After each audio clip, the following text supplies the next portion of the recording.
What is victim mentality?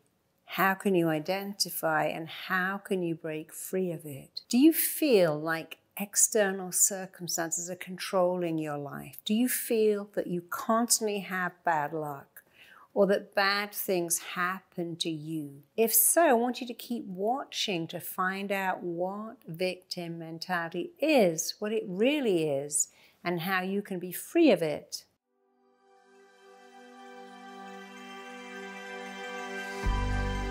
You know, I used to listen to a song by the Eagles. It said, "Victim of love, it's such an easy part." And you know how to play it so well. And I had many clients who indeed were victims of love. They'd say, "I always meet cheaters. Nothing ever works out. It all goes wrong. I'm constantly disappointed in love." Some of them would say, "That's it for me. I don't even want love anymore.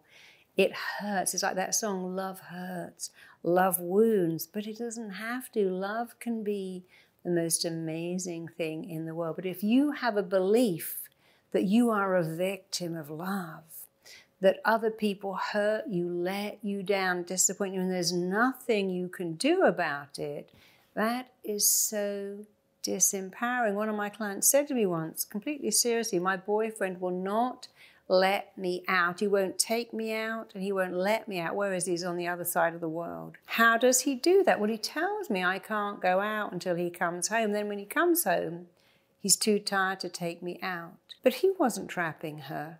Her belief that she must stay home to please this jealous boyfriend or he'd leave was trapping her. She was a victim of her thoughts and beliefs. But of course, your thoughts and beliefs are yours to change. And if you believe that bad luck is affecting your well-being, your happiness, your success, your career, your relationships, if you believe that, you will always feel disempowered when things don't go your way. And they often don't, because we're human beings. When things don't go your way, and you believe there is nothing you can do about it, you feel helpless, you feel defeated, and you feel unable to change your circumstances. So you have to identify, what is victim mentality? Do you have it? Where did you get it from? Who told you that? And can you let it go? I was giving a talk last year and this girl said, "My mother told me you can't trust anyone. Don't even trust your own shadow." And I've held that belief all my life. You can't trust people. I said, "But that's not your belief. That's your mother's belief. That's your mother's story. Do not make her story your story." You can say, "Hey, I found many people I can trust. People are basically worthy of trust. Not all, but many." So a victim is like, "Well, I believe this." And of course, you know how it works. You make your beliefs. Your beliefs turn around and make you. And then you have confirmation bias, where you look for proof. You can't trust people. You can't even trust your own shadow. Try walking through the world with that belief and see how quickly you feel like a victim. And then give that belief up and see how much better you feel. Bad luck happens to me. Bad things happen. I was with my mother once and she fell over and she said, "I can't believe this keeps happening to me." I said, "But Mum, it doesn't keep happening. You just tripped. That's horrible. You've hurt your foot. That's horrible. But it doesn't keep happening. In fact, I've never seen you trip over before." But my mother was a teacher in victim mentality because she had it. Anything that went wrong, "Oh, this always happens to me. Everything goes wrong. I always get things wrong. I knew that would go wrong. I knew my plane would be late. I knew they'd lose my luggage. I knew I'd have a horrible seat." I go, "But Mum, you didn't know that at all. By the way, they haven't lost your luggage." And you know, she hated that. I took her on holiday, waiting at the carousel. She goes, "I know my luggage is lost." I said, "No, I know it's coming. In fact, I'm going to visualize it coming around the carousel right now." She didn't like that because she kind of liked, "Oh, my luggage is lost. I bet they never put it on the plane." And I had to work out, why does she do that? Because she wanted sympathy. "Oh, that's terrible. That's awful. How are you going to be without your luggage? That's so unfair." When I said, no, it's coming, shouldn't get the sympathy, shouldn't get the attention. So victims, like a lot of attention, a lot of sympathy, they are often ill. I've got my stress headache, I've got my nervous stomach, I've got my allergies, I'm so ill, it's so unfair, I've got this terrible body that's always sick. My mother did that too, by the way. And you see, responsibility means an ability to respond. I have a headache, that's annoying, I'm probably dehydrated, I might need a bit of rest, I haven't eaten very well for the last few days, I need to look after myself, is okay, but I got a headache again, I get these excruciating migraines, there's nothing I can do. I've been to every doctor, they can't help me, I'm an unusual case, I'm in pain, and I can't be fixed, is a victim.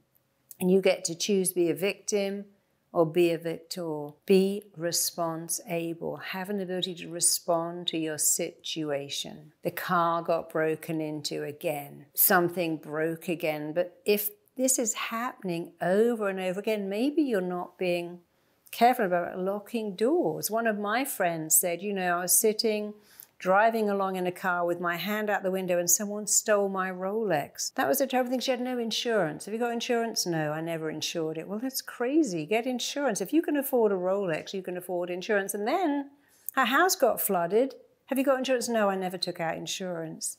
Why not? I don't know. It wasn't important. Very important. And then she had a car crash, and can you believe it? She didn't have insurance. That's illegal.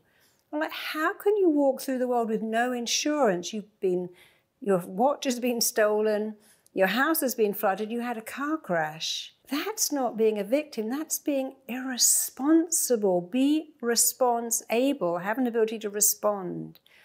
Be sensible, be grown up.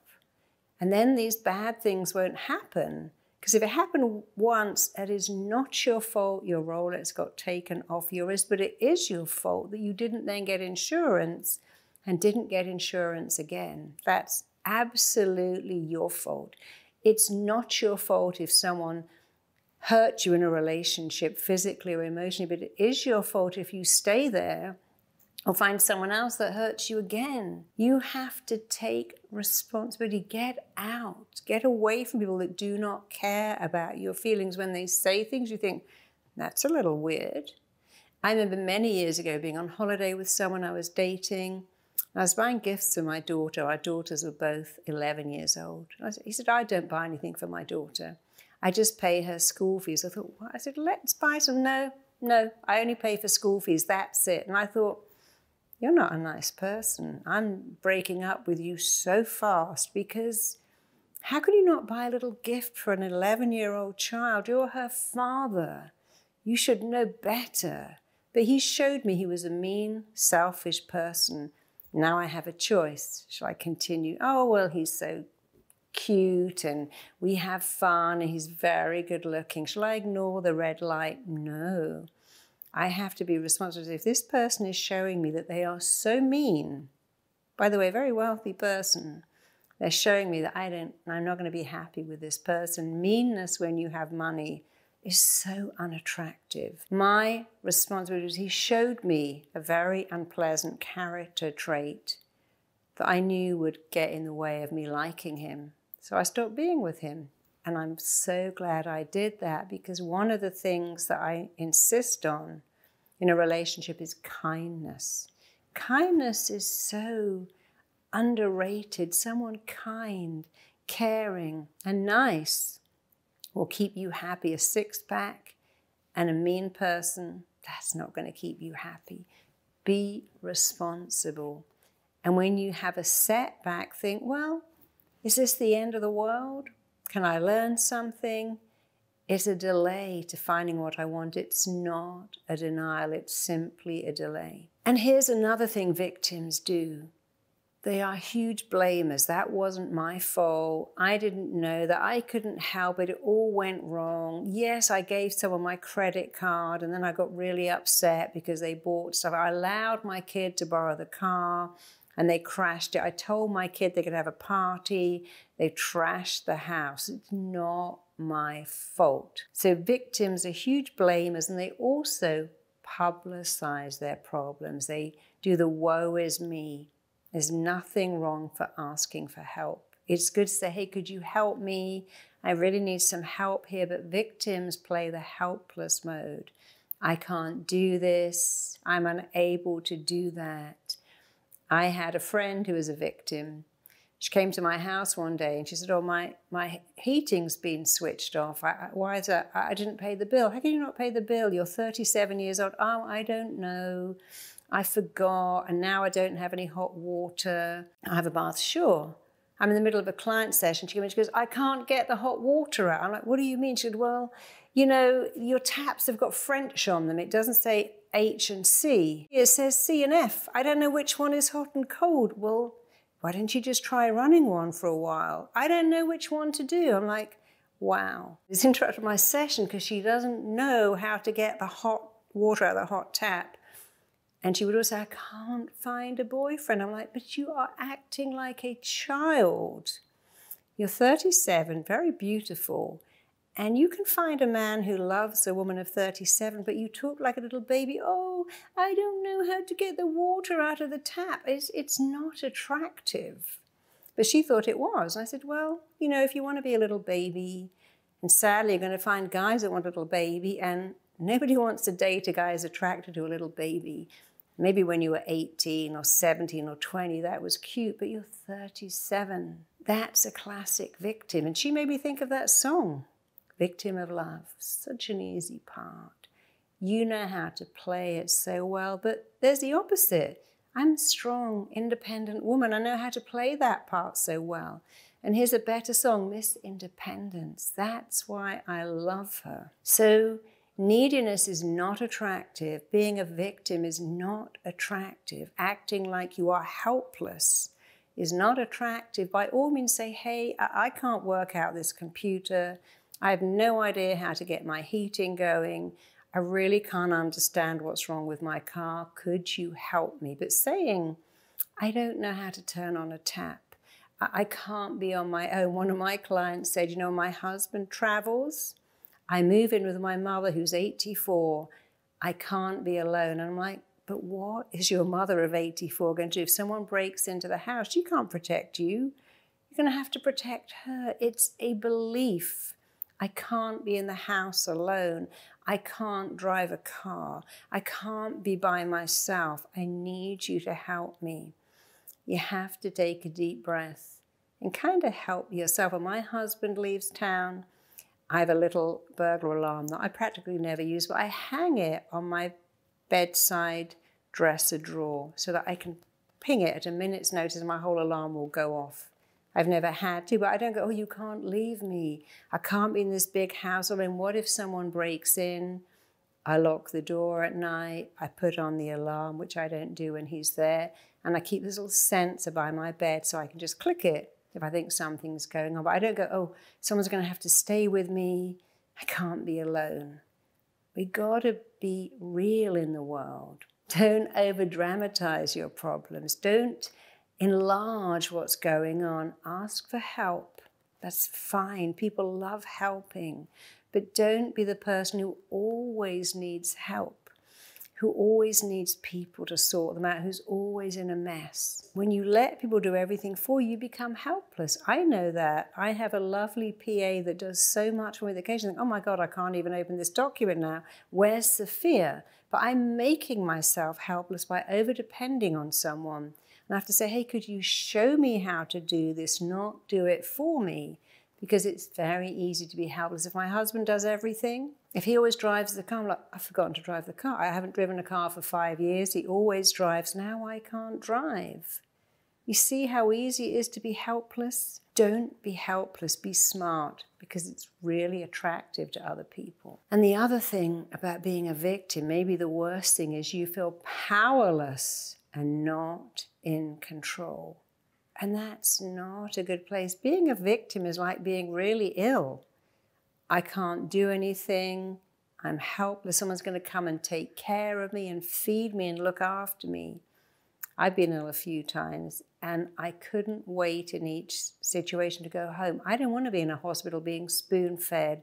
I don't want someone to wash me, prop up my bed, change my pillows. I want to do it myself. And one day when I'm 102, that might happen, but most of us don't want to be ill because we're a victim, we're dependent. And a grown-up is independent. You can't be independent and dependent. You know, I've met many models who say things like, well, I forget to eat if someone doesn't feed me. You know, I didn't eat yesterday because my PA didn't get me my lunch. My agent didn't bring me food. Someone forgot to cook. I went to see one person years ago who said, I'm so sorry, I can't make you any tea. My maid is out and I don't know how to switch on a kettle. She was a very titled, wealthy lady. But can you imagine not knowing how to switch on a kettle? That's a victim. And you don't want to live like that. You see, when you have babies, they start to say, I want to do that myself. I want to feed myself. I want to tie my own shoes. I want to dress myself. They don't go, hey, I'm just going to lie here forever and you're going to take care of me. We don't even like that. Our little kids want to be independent. The best parent I ever met told me two things. You have to make your child as independent as you can, as fast as you can. I actually didn't do that as a single parent. And I didn't get that right. I did later, but I thought, wow, imagine if that's your job as a parent, to make your child independent quickly. Then your job as a person is to make yourself independent quickly too. Don't be a victim, be a victor. I can do this, I've got this. Doesn't mean you're going to put up shelves and jack up the car and change the tire yourself. I couldn't do that. But I can do lots of things. And so can you when you understand the difference between a victim and a victim mindset, both of which you are free to take a long, hard look at and change. So how do you break free? Well, self-victimization is a pattern of dysfunctional beliefs and dysfunctional behaviors, which mean that you've probably been doing it for a long time. But there's some good news here because it is a learned behavior. It's something you learned and you can unlearn it over time and through consistent and conscious effort, through remembering that sometimes when you do something yourself, it feels so good. Oh yeah, I fixed that myself. My husband went away recently and the dishwasher didn't work. I said, oh, I fixed that. You know, it was amazing. I just Googled meow dishwasher. It told me what to do. There's a little thing at the bottom. I undid it. All this stuff came out. I fixed the dishwasher. He went, wow, that's really cool. It wasn't actually hard, but I decided I don't want to call out a dishwasher repairer and hang around all day and pay them a lot of money. And I found now with Google, you can Google manuals for washing machines, dishwashers, and you can fix stuff. And you know what? It's such a good feeling. I fixed my own dishwasher. I felt great about that because I did it myself. So imagine how you will feel when you can fix stuff, not dishwashers, but feelings, actions, behaviors. In the world of the internet, you can learn how to fix anything, including your emotions, your limiting thoughts, and your blocking beliefs. So change your dialogue. Everything starts with a thought. A thought creates a belief because a belief is nothing more than a thought. You think a lot. And then from the thought and the belief, you have feelings. From feelings comes actions and behaviors. It starts with a thought. There's a song called It Started With a Kiss, but it didn't. It started with a thought. I want to kiss that person. I'm going to kiss that person. Everything starts with a thought. So go back and change the thought because it's free, it's quite easy, and it changes your entire life. So take some time to reflect on why you think the way you think. Have a look at your thoughts. Bad stuff always happens to me. Everything I touch goes wrong. Nothing ever works out. And ask yourself a question, is that really true? Is that really true? I pick the worst person in the world. Well, that can't be true because you don't know everyone in the world. So ask yourself, is that true? Is that really true? Who told you it was true? What are you basing that on? And when you've taken a look at that and go, well, it's not really true. For many of you living in a free country, means that bad things are not always happening to you. So go ahead and look at your thoughts, change them, update them, upgrade them, make them better. Changing your thinking will change your life because your words shape your reality. Just changing your words changes your reality. So become self-aware. Start to write down those thoughts. Start to focus on your thoughts. List things that have worked out for you, things that have been good. So here's a thought. I got dumped, nearly killed me. But how about go back and think, hey, that person loved me for 18 months. If they could love me for 18 months, and I remember the gifts they bought, the nice things they said, the cards they wrote, then what they loved in me is still in me. They didn't take that stuff with them and they packed up and left. I had a terrible experience. Was any of it good? Yeah, I had an awful birth, but I got a great baby from it. I had a terrible situation at work, but I left that job and now I've got a better job. Someone said to me, and this is a great example, I'm so glad my first wife was so unreasonable because I left her. And my second wife is an angel. Thank God my first wife was a nightmare.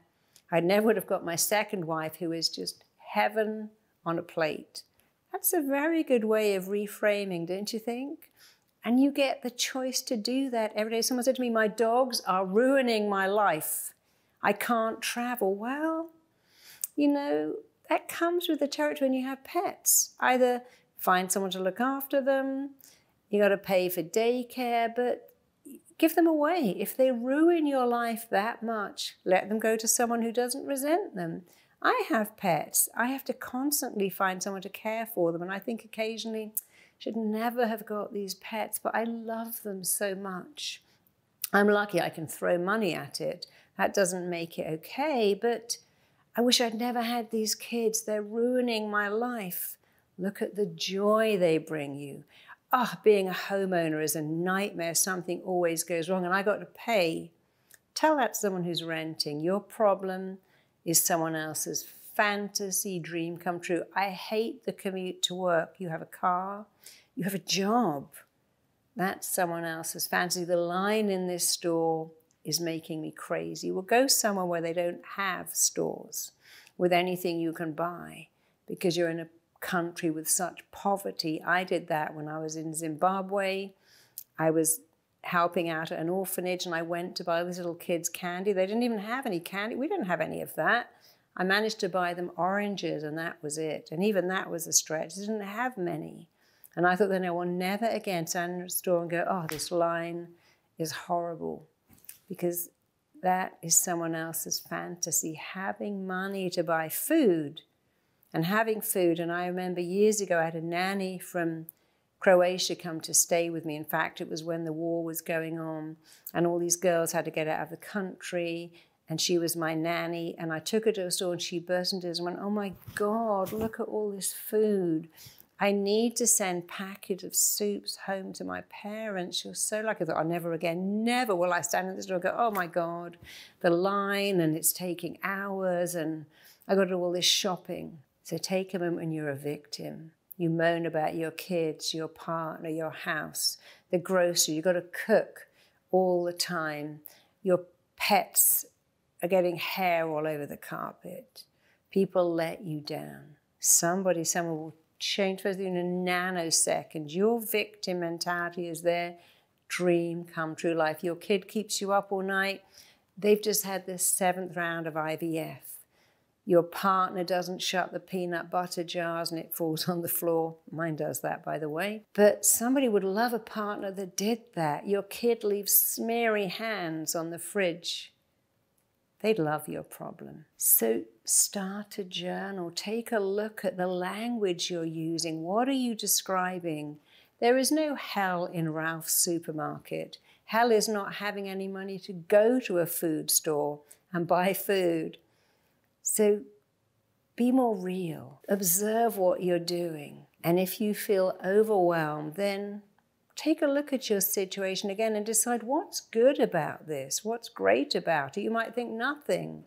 There's always something good. You know, I had a situation a while ago where I got a really terrible headache and I couldn't rest. I said to my husband, I'm so glad I got the headache on a Saturday. Imagine if that happened on a weekday. I've got all these speaking engagements. How lucky am I that I had it on a Saturday? It probably sounds sickeningly glib now, but I actually was glad. Wow, I've got it on a Saturday. I can spend the whole day in bed, got no plans. It actually went away. And that might sound really Pollyanna, but when you have that ability to look at something, oh, I'm glad it happened today. When my house got flooded, I was like, well, I'm so glad my house got flooded in the summer. Imagine in the winter when it's cold and rainy, but the summer, I'm sitting outside, all my furniture's on the sidewalk, but it's the height of summer. In the winter, in the rain, and then people were repairing my house. And I'm glad again that it happened in the summer and not the middle of winter. We all get the chance. Remember, when you change the way you look at things, the things you look at change. When you change looking at things as a victim, you change being a victim forever. And it's a great change to make. So challenge your thoughts, change your thoughts. Your thoughts are yours to change. Your beliefs are yours to change. You are enough. And understand there are so many things that you can do to help yourself. And the biggest one is to say, what's great about this? Would someone somewhere want to change places with me? Is my issue someone else's dream come true? I can't change it, but I can change how I feel about it. So just start by understanding you are responsible for your thoughts, for your beliefs. You're even responsible for your orgasms. It's no one else's job to turn up and do that. You are responsible for how you feed yourself, how you talk to yourself, what happens in the bedroom. It's down to you. It's not down to someone else. It's down to you.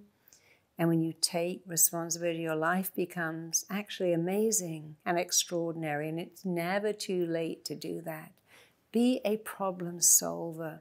Focus on what you can do. Focus on this too will pass. You see, here's a great example. Here's COVID. Half are going, oh God, it's terrible. And I understand that. You're in an apartment with 3 kids, no outside space. It's terrible. Others saying, well, actually, I really love it. I don't have to go to work, working from home, getting into cooking, but it's the same event. One person says, I'm enjoying it. One says, it's ruining my life. I feel like I'm living in a dictatorship. I feel like I'm controlled. I might as well be in North Korea. But you see how the person that hates it is using huge victim language. The person who says some good stuff about it is not. So I know you don't want to be a victim. Nobody wants to be a victim. And even if they do, there's no joy there, no happiness there. Click the link below and take your mindset from victim to victor. It's just 2 different letters, but really, it's going to change your entire world. And you can do that with my Overcome Victim Mindset audio. Just play it. It's going to change your life. And I'd love you to let me know how you get on with it. See you soon. Check out my next video here.